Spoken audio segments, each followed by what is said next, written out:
I think Israel, obviously it's a huge tragedy, but you have to put it in a larger geopolitical context, which is we now have possibly three theaters where we're going to have geopolitical challenges. We got the Middle East and Israel, obviously the Ukraine and Russia, and then at some point down the road, Taiwan and China. So it's a really, I would say, certainly since I was born, it might be the most threatening and challenging geopolitical environment that I've ever seen, because you have four nuclear powers, three of whom are led by sociopaths, and that would be China, Russia, and North Korea. Obviously, those leaders have zero accountability, responsibility to anyone but themselves, and they have not an ounce of humanity in their bones, because they regularly disappear both their friends and their enemies. And then the fourth, Iran, is led by someone who thinks God is talking to him and has avowedly said that they want to remove from this earth a nation state with probably the most brilliant people ever assembled within a national boundary. So it's a really challenging environment.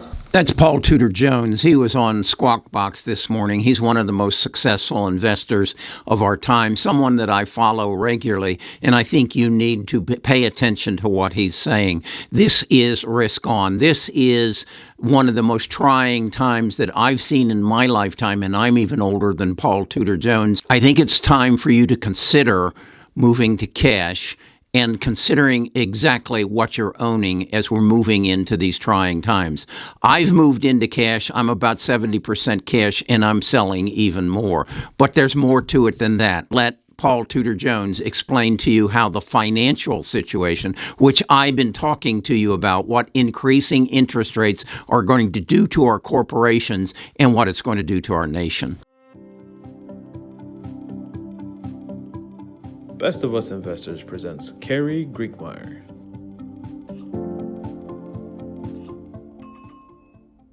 Where this really gets bad is obviously if Iran and Israel get in direct conflict. That's when it really gets bad, because then you've got the ability to have kind of a First World War cascade when everyone gets involved. Obviously, the big question now is, was Hamas a proxy for Iran like Hezbollah is, or was it simply an ally? And there's big different responses that come from which one of those is ultimately determined by Israel. So yeah, if from a personal standpoint, would I be investing in risk assets now in stocks until I saw what the resolution was with Israel and Iran? You know Israel's going to respond in some way, shape, or form. The determination of whether Iran was actually responsible is enormous, because, again, it has the possibility to really escalate into something terrible. And so does that mean we would be, as an investor, risk off in terms of, you just said, would you want to own equities? I mean, there's also the question of what you think is going on in the United States with our economy, with the rest of the world, with what the Federal Reserve is or isn't going to do. It's a really challenging time to want to be an equity investor in U.S. stocks right now. It's really hard because, again, you've got the geopolitical uncertainty, which we've, I think, come to live with to a certain extent. But again, all those have the ability to have a nonlinear outcome. So something not just business as usual.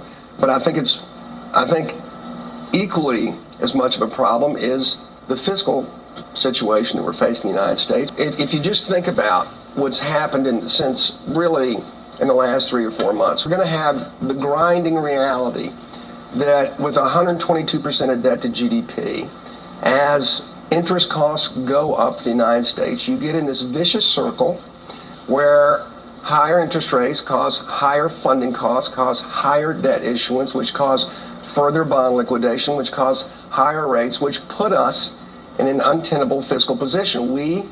Our interest bill is going to very shortly exceed our defense spending in just a couple of years. I hope you can absorb all that, because I think it's very enlightening, and it's coming from a voice other than mine, one that I highly respect, and I think you need to be cautious. I've been talking to you for the last 3 weeks about increasing interest rates and how it's going to affect the bottom line of the stocks that you own. I used Amazon as an example with their tremendous debt that they have taken on as they're building the distribution centers that give us 24-hour service, and in some cases even quicker than that. And now as the interest rates go up on that debt, it's going to affect their bottom line. And that's why I sold Amazon, and I've sold a number of other companies. And then I picked up the Wall Street Journal yesterday, and I read funds increase lending. And what it's telling me is that many of these small to medium-sized companies that are actually heavy into artificial intelligence and are projecting some tremendous growth are going to the banks to refinance their loans, which they are required to do, and the banks are saying no. No, we don't want your debt. We will not give you the debt. So what do?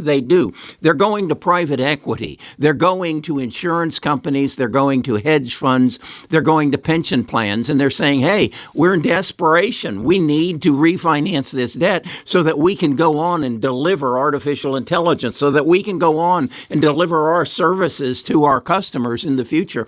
And they're saying, okay, we'll finance your debt, but it's going to be 5 points higher than what you would have gotten at Morgan Stanley or Bank of America, who will no longer lend to you. Look at this. This is a chart showing exactly how private equity debt is growing as the banks are refusing to give our corporations, maybe not Amazon, maybe not the Facebook and people of that nature, but some of the small companies that are actually on the cutting edge of bringing us artificial intelligence, updating our data centers, and we've been investing in.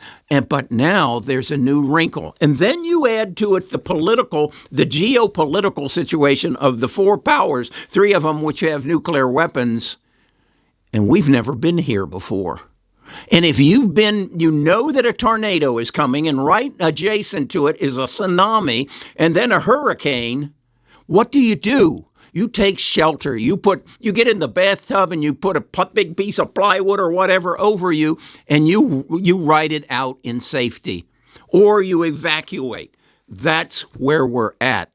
And I've talked about it, and I've broken it down on our website. I've shown you exactly what their debt exposure is, and I've been liquidating, and I've been alerting you of my liquidation. I saw someone on today, shortly thereafter, who's shorting Apple for this very reason.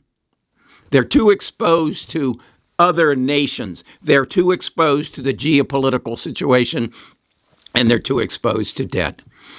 So that's my warning to you. And if you don't heed it, shame on you. And if you want more up-to-date information that is going to help you be in a position when the whole thing collapses and you can come in and say, okay, now I'm a buyer, then go to Best of Us Investors and go down and find this box where you can get alerts as to what I'm buying and what I'm selling, where we will be putting out a newsletter that will give you a summary of what is the debt exposure to the companies that you're investing in and how you should be investing if you want to follow my lead. I've been in this business for a long time. I've never seen anything like this. This is time to take cover. And where you can take cover is on the bus. That's bus 12 and bus 13. Come get on the bus with me.